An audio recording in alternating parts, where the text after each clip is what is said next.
Halo semuanya, kawan Gen Z, balik lagi di Kamar Gen Z where you can get cozy.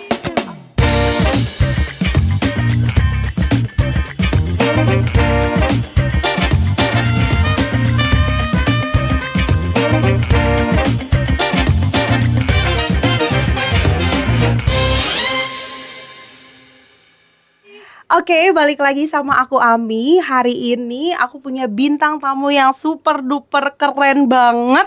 Kalau misalnya kawan-kawan Gen Z di rumah yang bingung nih umur 20-an kayak aku ngejar karir dulu, ngejar pendidikan dulu atau nambah pengalaman dulu, ya pasti kalian bingung kan. Nah, di sini bintang tamu kita nih CV-nya kayaknya kalau dilihat-lihat udah setebal skripsi nih. Yuk langsung aja kita kenalan sama Kak Nada Najiha. Halo. Nih guys, yang aku bilang CV-nya setebal skripsi. Apa disclaimer dulu itu bohong? Enggak, itu bener guys. Kalian cek aja LinkedIn-nya.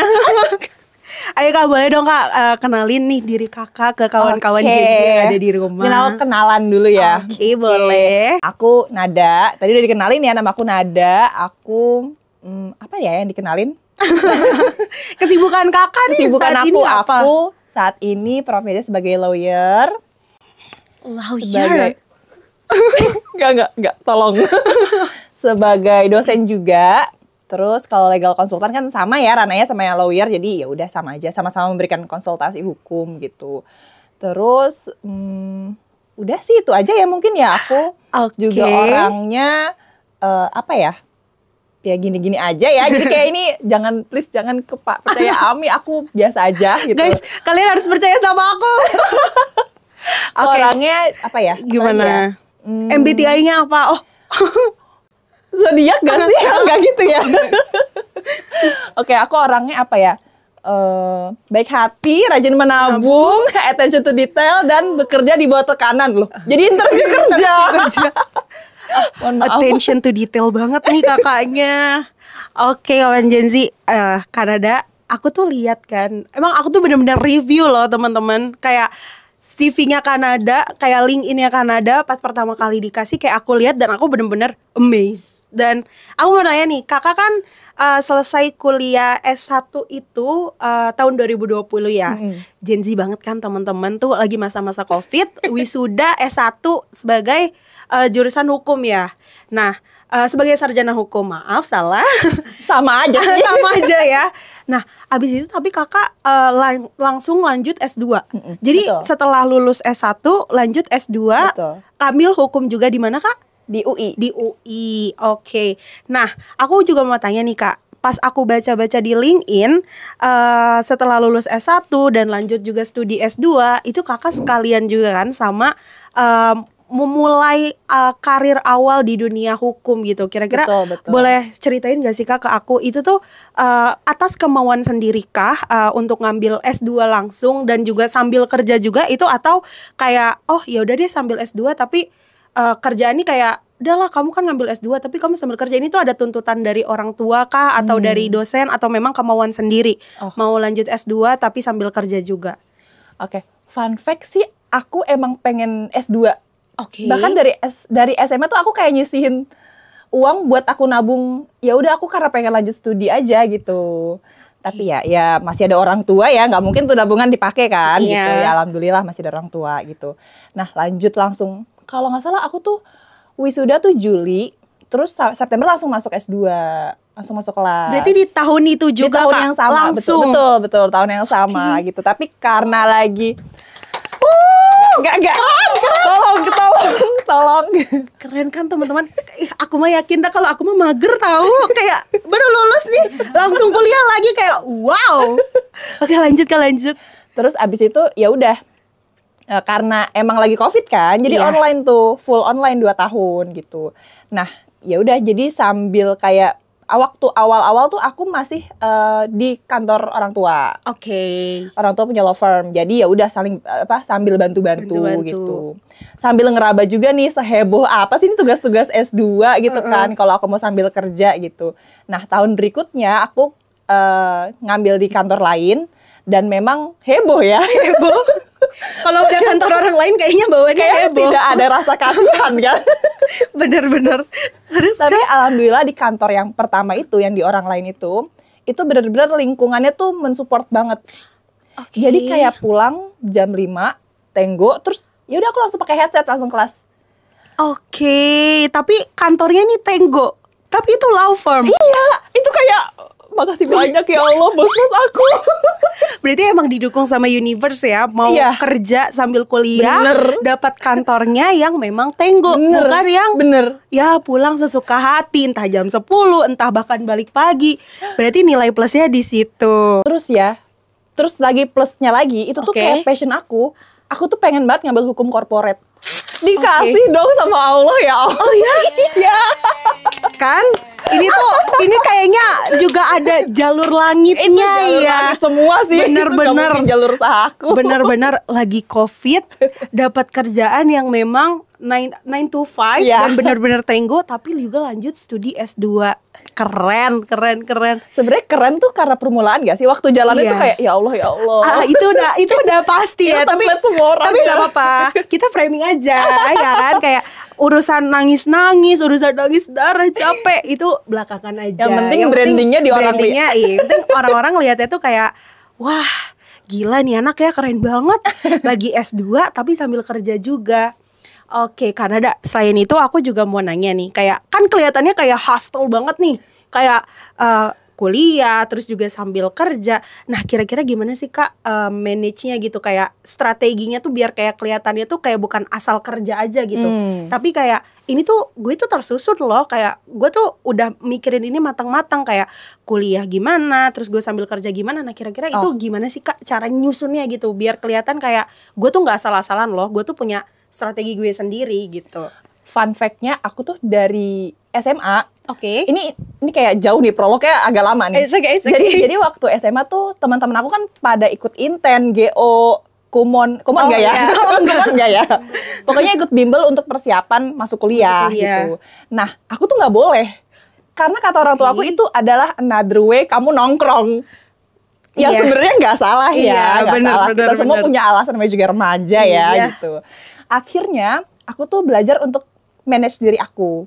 Aku belajar sendiri, beli di Gramet tuh yang buku tebel bang soal. Terus abis itu dibelajar sendiri di rumah. Jadi tanpa les, tanpa bimbel. Di sekolah ada, Oh. sekolah kerja sama GO waktu Oke. itu. Aku boleh nyebut merek gak sih? Oh, boleh.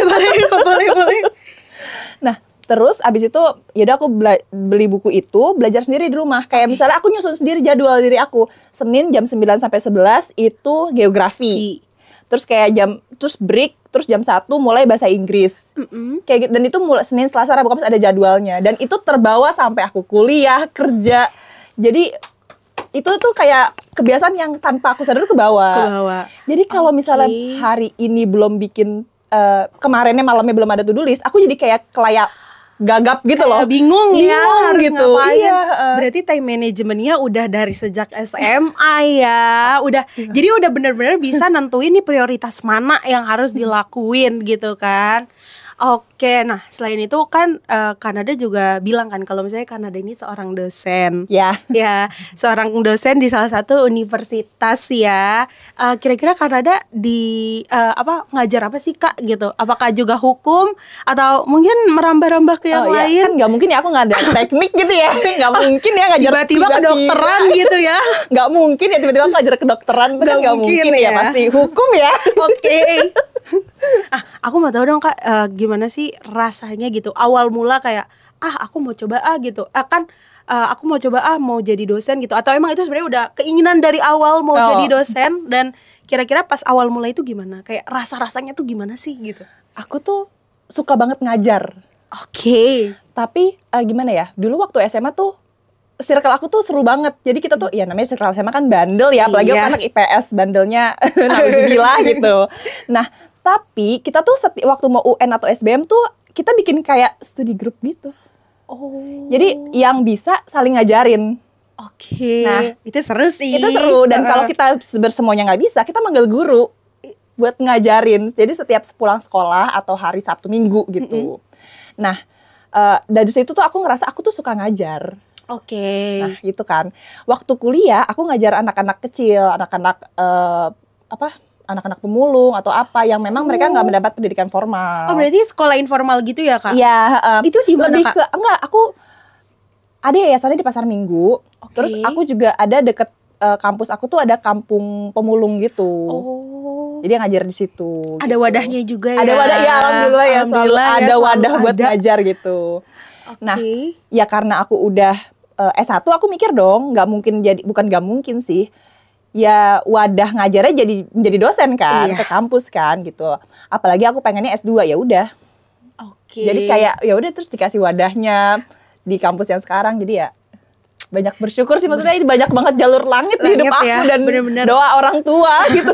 Itu kuncinya teman-teman, jalur langit, doa. Jadi usaha tanpa doa itu hasilnya akan sia-sia. Nah, aku juga mau nanya nih, Kanada as a dosen gitu, as a lecturer, Kanada tuh ngajarnya gaya ngajar Kanada tuh gimana sih? Kayak yang formal, serius, atau diselip-selipin kayak ada jokes-jokesnya gitu Ya atau ada gimana? jokes-jokesnya sih gitu. Oke. Soalnya aku kan berkaca dengan dosen kamu juga ya. Oh iya, Imam jelas. Novel itu. Novel.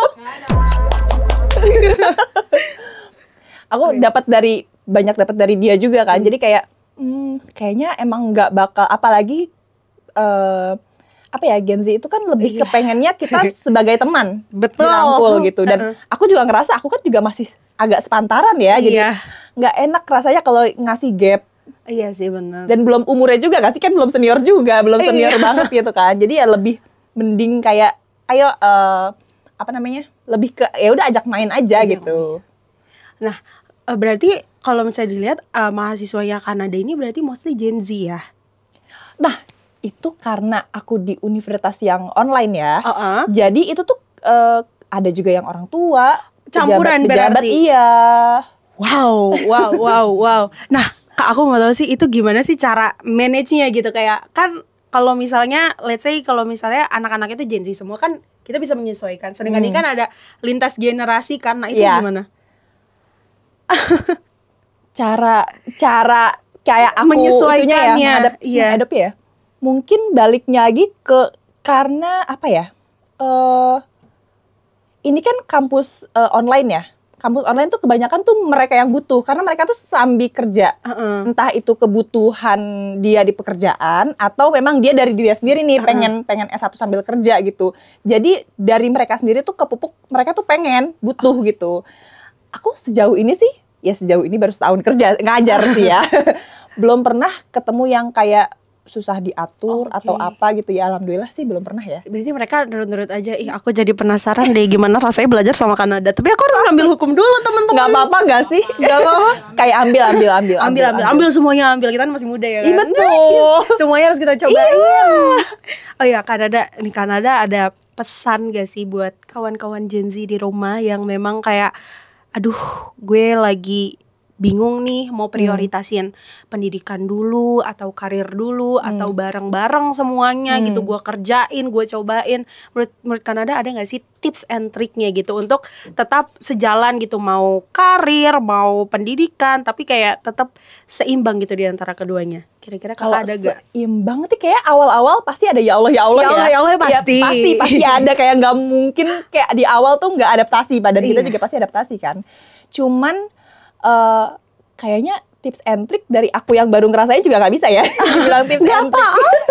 Gak apa-apa kan, pengalamannya udah banyak nih. Mau aku sebutin teman-teman. Kanada udah jadi assistant lawyer. Di awal dia kerja. Terus Kanada sekarang juga udah sebagai lawyer. Terus legal consultant, dosen. Terus pernah juga jadi risk and compliance teman-teman di kampus Merdeka. Sumpah. Enggak, ini bener ya teman-teman, cek aja link ini ya, sumpah. Aku Coba, matiin linkin aku. Jangan. Gitu ya. Jangan. Menurut aku sih apa ya, selagi masih muda ya, Iya. ambil semuanya. Kayak nggak sedikit dari kita kalau misalnya di awal-awal kerja tuh pengennya yang kayak langsung tenggo, pengennya langsung yang kayak capek, pengen nongkrong, pengen langsung pulang gitu. Padahal inisiatif waktu baru lulus nih langsung kerja terus banyak inisiatif tuh penting banget. Oke. perbanyak portofolio, perbanyak CV jadi tebel itu yang kata kamu setebel skripsi, padahal aku enggak ya. Dicatat ya kawan Gen Z, ini penting loh. Kayak apa ya? Banyak tanya sama atasan langsung, mau dibilang bacot ya udahlah gitu. Soalnya ini buat diri kita loh. Daripada kita pasif malah nggak dapat apa-apa. Nggak dapat apa-apa karena saat kita banyak inisiatif dan jadi kita dikasih tanggung jawab lebih kan. Dan itu tuh mau nggak mau kita berkembang. Oke. Jangan apa ya? Kebanyakan kita tuh kayak capek ngerasa itu tuh kayak diteken, banyak banget nih maunya atasan gue segala macem. Padahal kalau kita lihat sisi baiknya, itu tuh berdampak bagus buat diri kita. Betul. Jadi bener-bener yang kayak pacu diri kita kita tuh nggak punya limit sebenarnya ya. Mau dibilang selimit apapun kita tuh nggak ada limit. Limitnya cuma ada di otak kita. Iya kan? Betul. Jadi itu, tapi balik lagi ya, harus tahu diri kita, kemampuan diri kita gitu. Aku juga pernah burn out. Aku juga pernah ngerasa, aduh capek banget. Aku juga pernah ngerasa kayak, ini gak ada selesainya ya gitu. Sabtu Minggu aja masih kerja loh, masih buka laptop loh. Aduh pusing deh gitu. Apa itu tanggal merah? Apa itu tanggal merah? Apa itu weekend? Gak ada. Terobos semuanya. Gak ada gitu. Cuman itu semua yang bikin kita tuh jadi apa ya? Manage stress, belajar manage stress di situ, belajar manage waktu di situ, belajar tahu diri sendiri di situ. Aku kalau misalnya, ya kita kan manusiawi ya, bisa juga burn out ya. Nah, waktu bisa lagi juga burn out, life after break aduh. Itu bener-bener pusing gak sih? Kakak ada pengalaman gak sih? Itu di segmen lain ya? Enggak ya? Enggak apa-apa. Di sini juga bisa gitu. Bisa.